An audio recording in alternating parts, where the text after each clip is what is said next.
semana também. Nós estamos trabalhando ali já mencionando alguma coisa sobre a célula eletroquímica, né? Foram colocados vários tipos de célula eletroquímica, questão de T2 ou 3 ou 14. Já discutimos algumas coisas, né? Até que é da OMI que a gente já discutiu. Né? Discutimos também alguma coisa sobre as configurações dessas células. Tinha uma imagem que eu queria mostrar para vocês, veio depois, né? Veio depois também. Que trata-se de uma imagem fácil em que você rapidamente, digamos assim, você percebe a diferença que existe entre uma célula de característica eletrolítica, até, não é a célula eletroquímica de característica eletroquímica, para a célula galvânica. Quer dizer, a ideia da célula galvânica é a produção de energia. As células a combustíveis e biocélulas a combustíveis estão alocadas nesse sentido. E aqui você tem, na verdade, a energia que entra no sistema. Né? Seja qual for o tipo de célula eletroquímica que você trabalhar, você pode utilizar um potenciostato para isso, tá? Um potenciostato, um galvanostato para isso, no qual esse exemplo aqui é um exemplo bastante característico. Né? Então você aplica, por exemplo, um potencial qualquer e mede desse potencial uma corrente e outros parâmetros. Né? Então você pode, por exemplo, aplicar um potencial, medir uma corrente e observar alguma coisa parecida com isso daqui, um pico potencial, por exemplo, né? Alguma coisa nesse sentido, certo? Bom, eu queria mostrar também essa imagem que eu achei interessante, porque ela apresenta a disposição do circuito equivalente, o chamado equivalente eletrônico, tá? De uma célula eletroquímica. Isso é bem interessante, porque quando a gente for ver espectroscopia de impedância eletroquímica, os parâmetros que você busca no ensaio de espectroscopia de impedância são parâmetros de fundo elétrico, de base elétrica eletrônica. Né? Então, por exemplo, o R é representado por resistência, ou resistor. Vou colocar resistor, tá? Resistor, ficou feio pra caramba. Ixi, caraca, você entendeu, né? Tá feio, como você consegue entender, né? Eu acho que sim. O C normalmente é um capacitor, e o L é um indutor. Em eletroquímica, o L é pouco explorado, tá? Tem técnicas que conseguem inferir isso, mas ele é pouco explorado. Tá? Essa LCR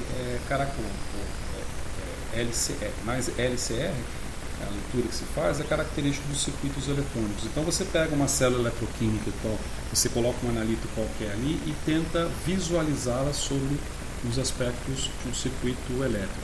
Nesse circuito elétrico, você tem vários, vamos dizer, situações aqui, como por exemplo, um potencial de referência, um potencial que é medido, certo? Você tem uma resistência não compensada, que é aquela que você tenta minimizar no processo de leitura. Esse é o símbolo de resistor, inclusive, né? O símbolo de resistor. Isso aqui não deveria caber nessa aula, mas tudo bem. Ou ele é simbolizado desse jeito, ou ele é simbolizado mais ou menos desse jeito, né? A grafia norte-americana. O capacitor também, então o capacitor ele pode ser representado desse jeito aqui, por exemplo. Tem vários tipos de capacitores, como esse aqui, né? Uma capacitância de dupla camada. E o indutor, se não me engano, é alguma coisa assim, que é uma bobina, né? O símbolo de uma bobina do indutor. Então você vai ver ao longo de alguns textos, e possivelmente de artigos científicos, essas seduções eletrônicas. O que está colocado aqui é somente a forma, né, de um esquema eletrônico como uma célula eletroquímica é montada. Esse tipo de diagrama aqui,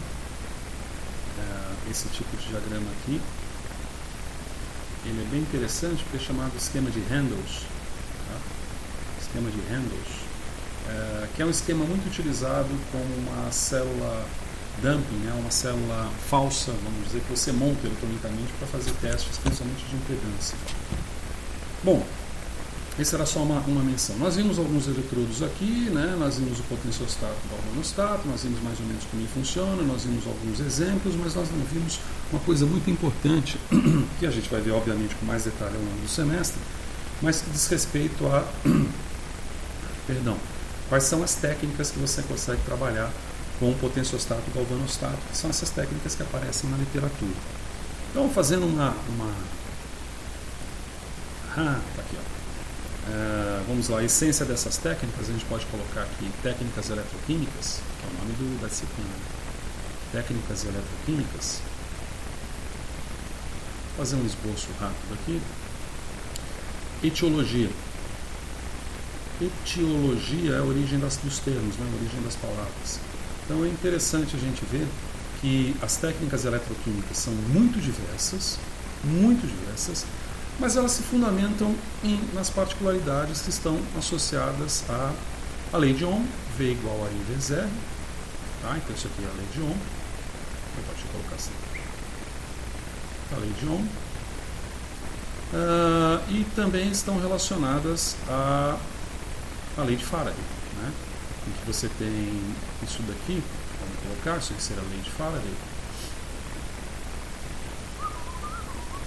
Tá? A lei de Faraday, na qual vamos colocar aqui que N é igual ao número de elétrons, vou apresentar elétronzinho assim, tá bom? E F é a constante de Faraday, 95.485,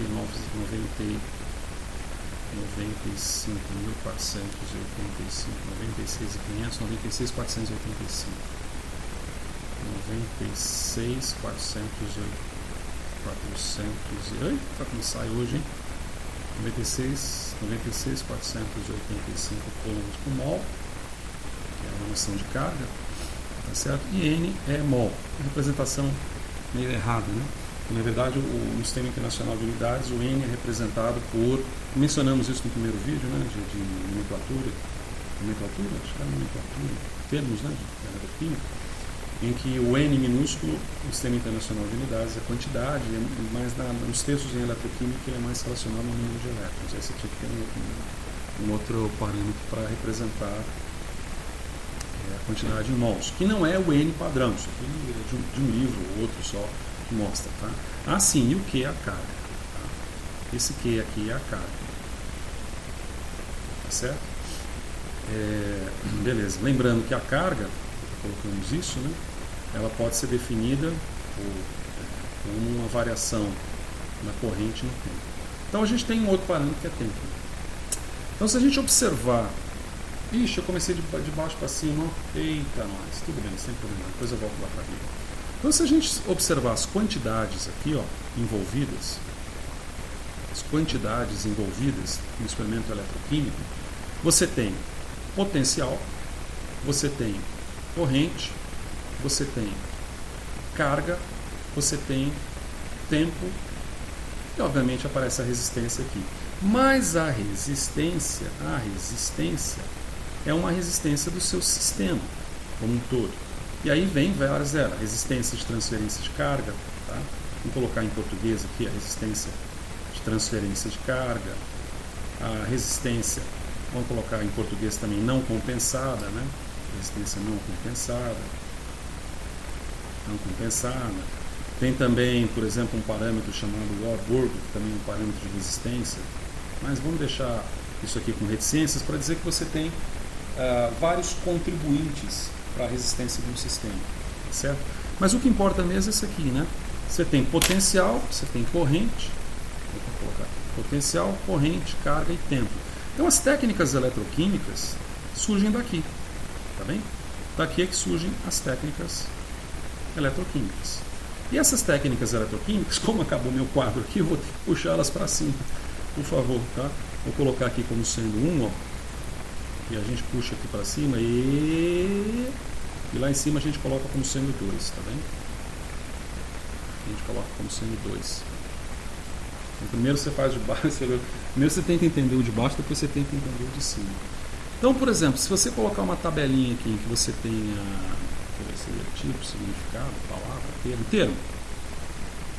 termo, aqui a gente coloca o significado do termo, e aqui a gente coloca um exemplo. A gente coloca um exemplo do termo. Eu aprendi que uma tabela não pode ser fechada dos lados e ela é separada com 2 traços acima e 2 traços abaixo do seu conteúdo. Apenas um traço por aqui. Então, por exemplo, se você tem alguma coisa como amp alguma coisa ou alguma coisa, o significado diz respeito à corrente. Tá? Então você pode ter, por exemplo, um amperímetro. Então, um amperímetro ou amperometria Vamos colocar, vamos colocar exemplo, né? Vamos colocar o equipamento, tá? Amperímetro ou uma amperometria seria uma técnica para você medir a corrente, né? Ammômetro, né? O termo em inglês seria ammeter, né? Ammeter, seria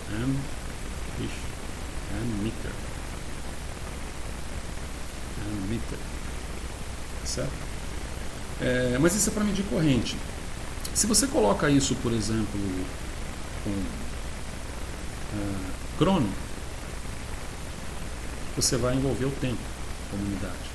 E aí você pode ter uma técnica muito famosa chamada cronoamperometria, que é o quê? É uma técnica na qual você vai medir a corrente ao longo do tempo em uma determinada situação. Mas você também pode ter, por exemplo, volt, aliás, potencial, potência, pote, alguma coisa assim. E aí você pode ter então a medida de potencial. Está vendo que a gente está resgatando aqueles parâmetros vistos aqui embaixo? Vou colocar esses parâmetros vistos aqui embaixo, uma coisinha super show da bola. Você vê que isso aqui é importante. Então nesses parâmetros você resgata aqui o potencial e você pode ter então potenciometria, por que não? Medida do potencial, potenciometria, que seria uma medida de potencial. Então, vê? Um familiar me interrompeu aqui, eu tive que dar uma pausa. Sorry. Bom, então, a gente tem, onde é que estávamos? Assim, potencial, potenciometria. Lembrando que a potenciometria é uma técnica na qual é uma técnica considerada uma técnica estática, né? Você não tem movimentação uma técnica estática, você não tem aplicação de potencial ou aplicação de corrente, tá certo? Aqui também, aqui nada. Agora, se você tiver o termo como coulomb tem a ver com carga, né? É bom interessar. Isso aqui é medido em coulombs, né? Que é uma força de atração ou repulsão entre íons, né? Nivelada por uma potência, pelo recíproco da potência, pelo recíproco de uma potência de distância, por assim dizer. Mas você tem aqui uma potenciometria que é uma técnica estática, ao passo que, por exemplo, uma cronoamperometria é uma técnica dinâmica. Por que é uma técnica dinâmica? Porque ela envolve a aplicação de um determinado potencial e a medida do efeito que ocorre na célula eletroquímica em cima da corrente. Quando você tem coulomb, então você está falando de carga. E aí você tem como exemplo, por exemplo, a coulometria. Ou você pode ter coulometria. Vamos colocar coulometria. Mas você pode muito bem combinar essas situações, né? Ficou feio isso aqui, né? Você pode ter uma cronocoulometria. Cronocoulometria. Por quê? Porque agora você está combinando a medição de carga no tempo, certo? E você tem também um outro termo que é o volt. Então, o volt é um termo também relacionado bastante a potencial, né? Ele é um potencial, mas não é propriamente a potenciometria. Ele normalmente está envolvendo potencial e está envolvendo corrente juntos, tá? Por exemplo, quando você fala em voltametria, que é um termo assim super corrente, veja, voltametria ou voltamograma, não é voltametria. Você está vendo esse volt aqui, ele é de potencial, mas esse aqui, ele é de corrente. Legal, né? Então, voltamograma é a mesma coisa, voltamograma. E aqui a ideia é você verificar uma corrente em função de um potencial aplicado. Nós vamos ter que ter nivelar aqui, ou é V ou é E, né? Porque normalmente o potencial é por E e a unidade dele é medida em volts. Então você está vendo que as técnicas podem ser, por mais variadas que elas sejam, eu não vou conseguir terminar aqui, terminar só aqui, por mais variadas que as técnicas sejam, elas são resgatadas a partir da etiologia que envolve os seus termos de tempo, carga, volt, potência, amplo, tá? Dito isso, se nós voltarmos aqui, eu já vou terminar, se nós voltarmos aqui para essa explicação, aliás, antes de voltar e terminar, para impedir que haja qualquer tipo de complicação, a gente coloca técnicas, só para salvar aqui, depois eu vejo o que eu faço com isso, tá? Porque, ótimo, então, aqui, onde está aqui, ó. Não é aqui, ó, pay. Também não é aqui, tá? Aqui, ó, pay, aqui, ó. Então, se a gente pega essa instrumentação toda para brincar, a gente tem uma riqueza de técnicas que pode ser conquistadas a partir daí. E essa riqueza de técnicas pode ser levemente explicada ou alocada aqui, tá certo? Deixa eu ver, se eu diminuir um pouquinho, não sei se você vai enxergar legal, porque aqui eu não consigo esse aplicativo aqui, o Journal. Se eu coloco para aumentar, ele aumenta muito, se eu coloco para diminuir, ele diminui muito. Mas, só para você, vamos trabalhar desse jeito que você consegue enxergar melhor. Então veja, você pode ter situações em que você tem potencial controlado, você controla o potencial, ou você controla a corrente, ou você controla a carga, ou envolve técnicas de impedância, na qual você está interessado em potenciais sinusoidais, ou potenciais com uma determinada frequência específica. Tá bem? Mas vamos por partes e falar brevemente, porque a disciplina como um todo, técnicas eletroquímicas, envolve a gente explorar essas técnicas um pouco a fundo, tá? Cada uma delas, as principais pelo menos, para permitir uma noção mais clara de como elas operam. Então veja, você tem, por exemplo, a cronoamperometria. Quando você, você pega a técnica de potencial e você ainda pode dividir como passos ou como sweep. Sweep é varredura, tá? Uma varredura ou uma exploração. Quando você define por passo, então você tem essas técnicas, cronopolometria que eu mencionei, cronoamperometria, tá certo?